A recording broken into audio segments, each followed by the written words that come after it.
Bonjour à tous et bienvenue sur la chaîne Juris Business. Aujourd'hui nous allons parler des différences entre le nouveau et l'ancien statut d'entrepreneur individuel. Mais avant ça, si c'est pas déjà fait, je vous invite à vous abonner en cliquant sur le petit bouton juste en dessous. Je vous rappelle que toutes les semaines environ, vous aurez des nouvelles vidéos. Si c'est déjà fait, super, nous allons passer à la vidéo qui traite justement des différences entre l'ancien et le nouveau statut d'entrepreneur individuel. Comme vous le savez certainement, le statut d'entrepreneur individuel a connu une réforme en 2022. On a eu de nombreux aménagements qui ont vraiment réellement eu pour but d'attribuer un statut beaucoup plus protecteur à l'entrepreneur individuel. Vous avez été nombreux à me demander vraiment quelle différence il y avait réellement entre l'ancien et le nouveau statut. Et réellement, en pratique, il y a vraiment trois différences majeures, notamment sur le régime d'imposition des bénéfices, sur le mode de calcul des cotisations sociales et sur l'étendue de la responsabilité du chef d'entreprise. Quoi qu'il en soit, s'il y a vraiment réellement un bilan à tirer de cette réforme, c'est que le statut d'entrepreneur individuel est beaucoup plus protecteur à l'heure actuelle. En ce qui est du régime d'imposition. Dans l'ancienne version de l'entreprise individuelle, c'était l'impôt sur le revenu qui s'appliquait. Les bénéfices étaient taxés dans la catégorie concernée en fonction de la nature de l'activité exercée. Il s'agit des bénéfices non commerciaux, des fameux BNC pour les activités libérales, des bénéfices commerciaux pour justement les activités commerciales et des bénéfices agricoles ou artisanales pour évidemment les autres catégories. Les revenus étaient ainsi imposés entre les mains du chef d'entreprise à l'impôt sur le revenu des personnes. Le taux de taxation dépendait du montant des revenus imposables du foyer fiscal. Il pouvait être de 0, 11, 30, 41 ou 45% directement. Ce nouveau mode d'imposition existe toujours dans ce statut actuel d'entrepreneur individuel, toutefois la loi va plus loin. Elle permet à l'entrepreneur individuel de soumettre ses bénéfices à l'impôt sur les sociétés. Pour cela, il faut demander l'assimilation à une EURL, donc entreprise unipersonnelle à responsabilité limitée, donc c'est une SARL avec un associé unique, ou à une EARL, donc c'est une exploitation agricole à responsabilité limitée. L'entreprise va donc payer un impôt sur les bénéfices uniquement. Le chef d'entreprise n'est pour sa part taxé à l'impôt sur le revenu qu'à raison des sommes d'argent qu'il a effectivement perçues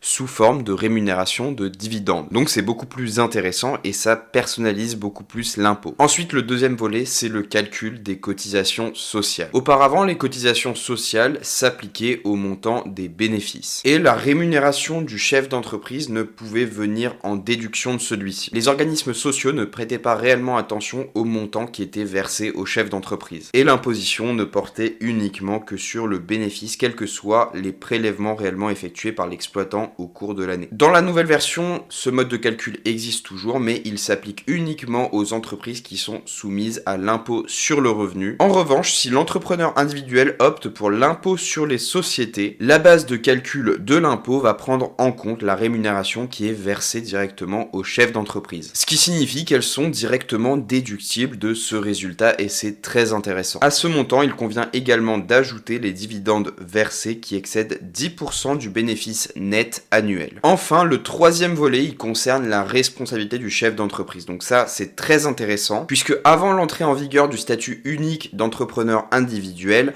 le chef d'entreprise était tenu de son patrimoine personnel. Ça veut dire qu'en cas de faillite de l'entreprise, sa responsabilité était illimitée et les créanciers pouvaient saisir tout son patrimoine personnel jusqu'à évidemment liquidation des dettes. Ce qui est bien, c'est que maintenant, cette protection est étendue de manière générale, on l'a de facto. Avant, ce qu'il fallait faire par une déclaration et par le fait d'opter par une EIRL, on peut le faire directement, vous êtes directement protégé puisque maintenant, directement, cette séparation entre en vigueur. Dès que vous créez une entreprise individuelle, vos deux patrimoines personnels et professionnels sont directement séparés. En fait, pour faire simple, tous les avantages de l'EIRL qui a été supprimé le 16 février 2022 ont été directement intégrés à ce nouveau statut d'entrepreneur individuel. Puisque tout simplement, on s'est rendu compte qu'évidemment, personne ne voulait que son patrimoine personnel soit à la merci tout simplement des créanciers. Le plus grand nombre d'entreprises individuelles a été créé sur la base justement de cette séparation des patrimoines, ce qui est logique. Donc la loi a fait directement le raccourci et s'est dit, de facto, on va mettre une séparation directement. Donc voilà, c'est déjà la fin de cette vidéo, j'espère qu'elle vous a plu. Si c'est le cas, n'oubliez pas de vous abonner, de mettre un pouce bleu et je vous retrouve pour une prochaine vidéo. Ciao, ciao.